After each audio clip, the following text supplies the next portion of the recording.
Well, here it is, day 2, and you can still see Chicago behind me. So we didn't make it very far yesterday. If you missed that episode, check out the link here. We have port engine started, and we're having a little bit of a hard time getting starboard going this morning. It is a chilly morning. The heater doesn't seem to work inside the boat, so it's a little chilly down in the engine room. And we do have an engine heater, so we turned that on to see if that helps a little bit to get it going. Well, after a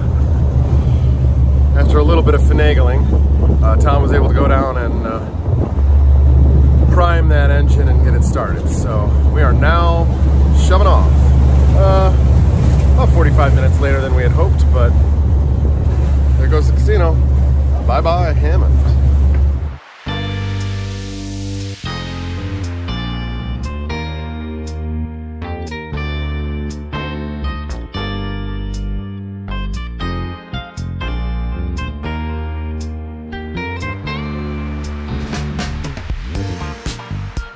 All right, we've made it to the Calumet River.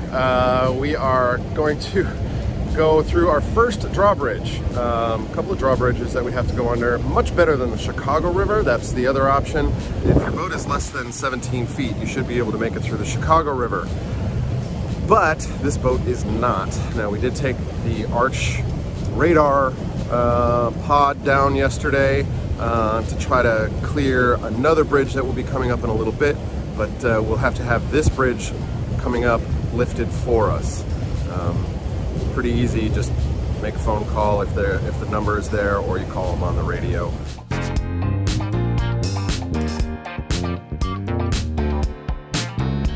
that was easy. As you can see, the bridge is going right back down. We didn't even have to slow down. Well, looks like we're gonna have to wait. Not sure how long. Shouldn't be too long. They just need to look for a break in the traffic, and then you'll see that there's actually a railroad bridge just beyond that. So we're really kind of looking for a time where there are no trains and we can go under both at the same time and not get caught in the middle.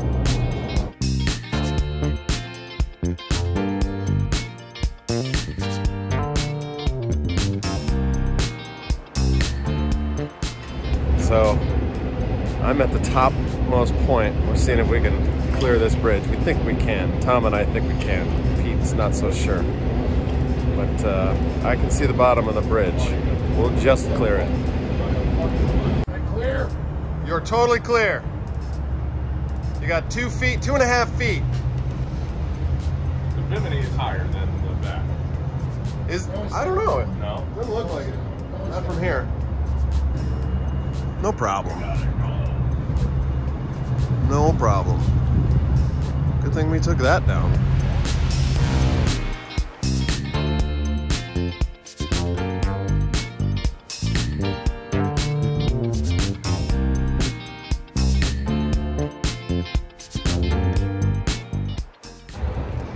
Oh, we've had pretty good luck with the bridges so far. We haven't had to wait too long, but 106th.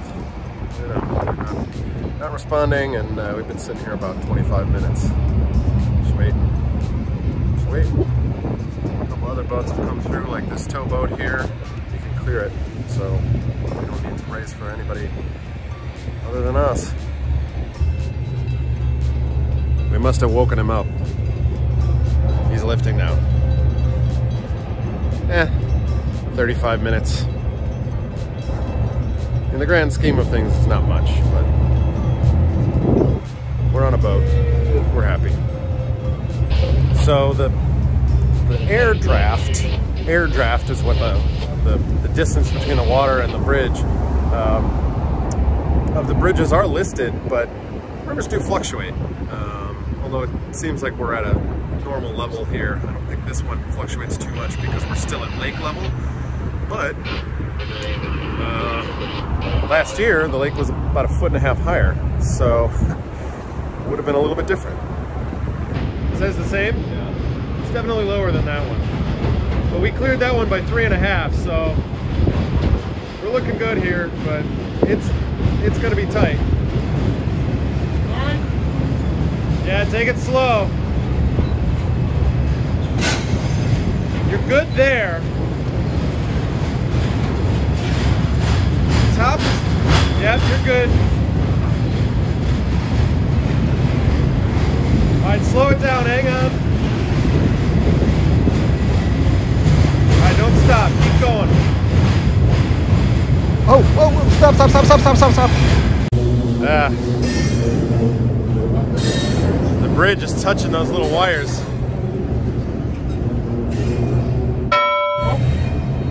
It didn't touch the metal, but it was touching the wires. So I think we're okay once this train goes over, because I'd be willing to bet that it just was rubbing right at the top of that gray wire. Okay, the train is off. We could just clear these wires. The wires were just kind of rubbing on the bottom of it, so I backed it off. But the train has come off. We think that it went up another inch or two. And that's all we really need, is an inch or two to make it underneath. So we're gonna give it another shot. No. Same. The brakes. Yeah, it's the same. Just see if you could. Oh yeah, we might. Looks better to me. I'm worried about this guy. Just come on. No, don't rock it, because we want to go really. Trying not to. We're good. Just nice. Yeah. Nice and slow. Don't rock it. Trying. We're clear. We're clear. We're clear. We're clear. Clear, buddy. Looks like somebody had a little work over there. Yeah, right. Right? Don't rock it though. Looking good, baby.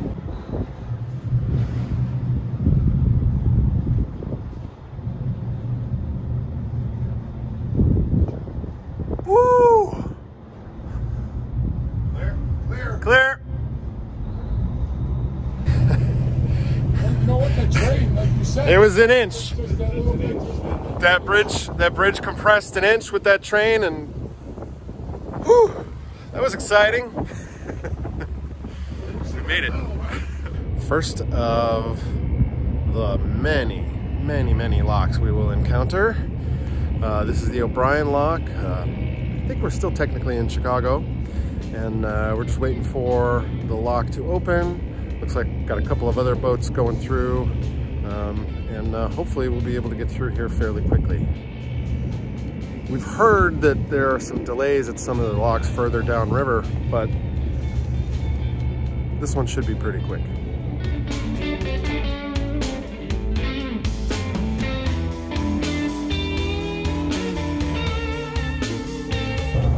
So this is how you do it here.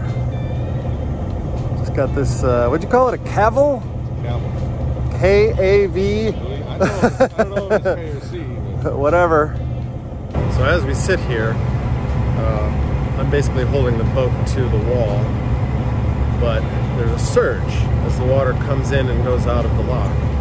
So up top, the captain is putting it in forward or reverse ever so slightly for a split second, just to kind of keep the boat in position.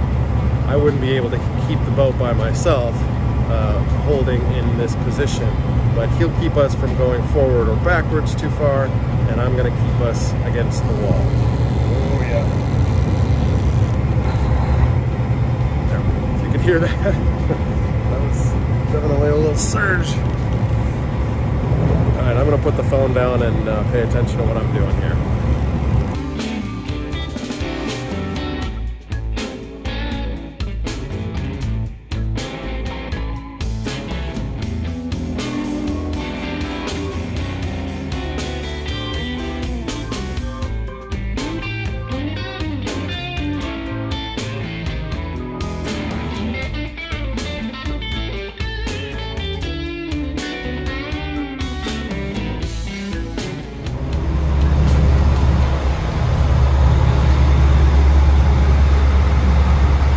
Tight squeeze here.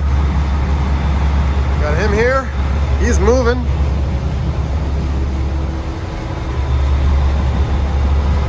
barge is right here. And he's about to push us once we get past. Well, we're now waiting for our second lock of the day.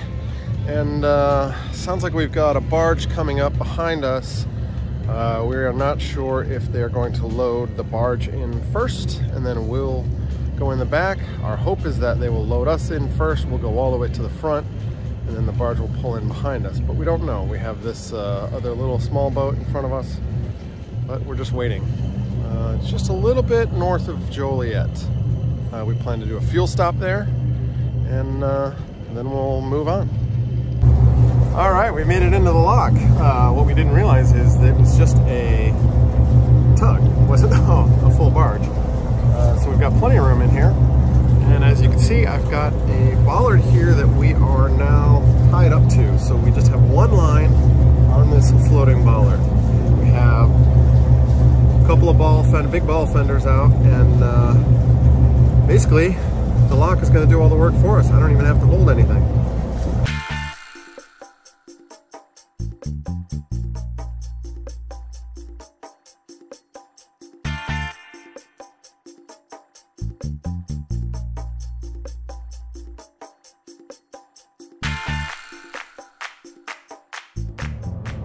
All right, waiting for a lock again, and realized that because we have the arch down, if we were to run at night, we don't have nav lights on the back. So I said, hey, you know what? I know that these were working 2 days ago. Let's just double check these. And we've got no green. And I've been testing it. Not getting any voltage at the light. Red's working fine, but I'm not getting voltage at the light, which means we can't run at night. So we're probably here for another 45 minutes. There is a harbor pretty close. We're waiting to hear back if they have availability tonight. If not, we want to try to make it to Seneca, which is after another lock, which means that it's probably going to be dark when we pull in. They do have room. But we won't be able to go if it gets dark because we won't have lights.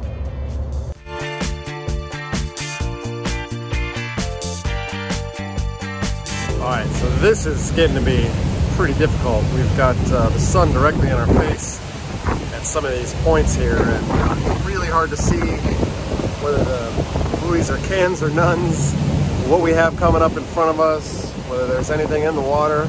Almost impossible to see, even with good glasses.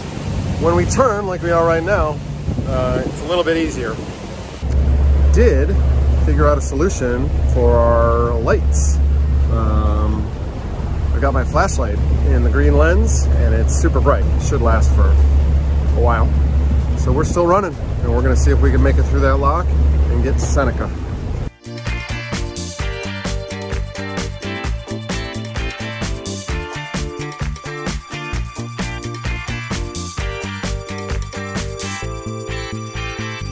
Bathroom break. I've been driving a little bit, and at night it's tough.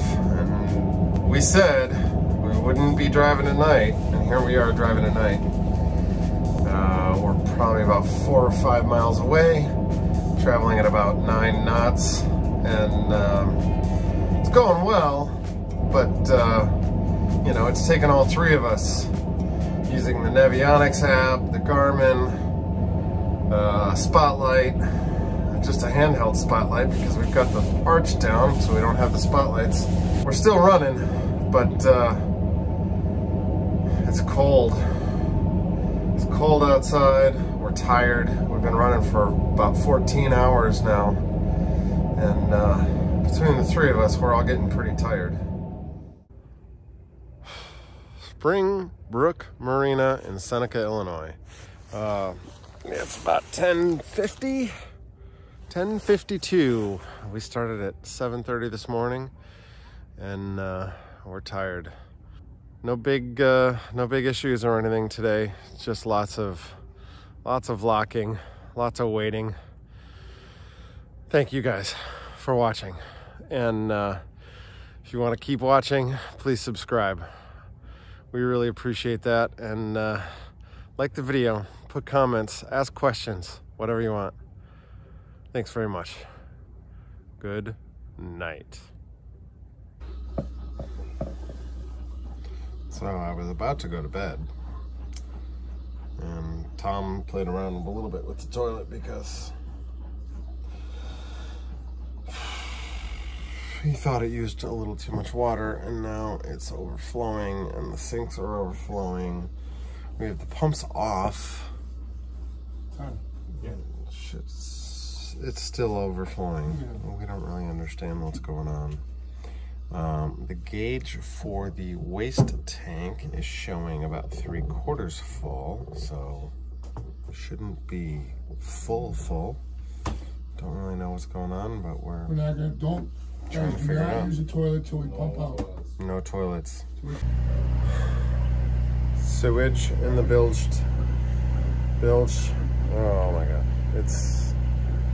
we don't know, but we can't even function anymore. We're so tired.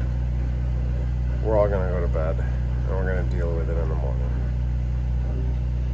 Good night. 70-foot yacht with 4 bathrooms. And that's where I'm gonna go this morning.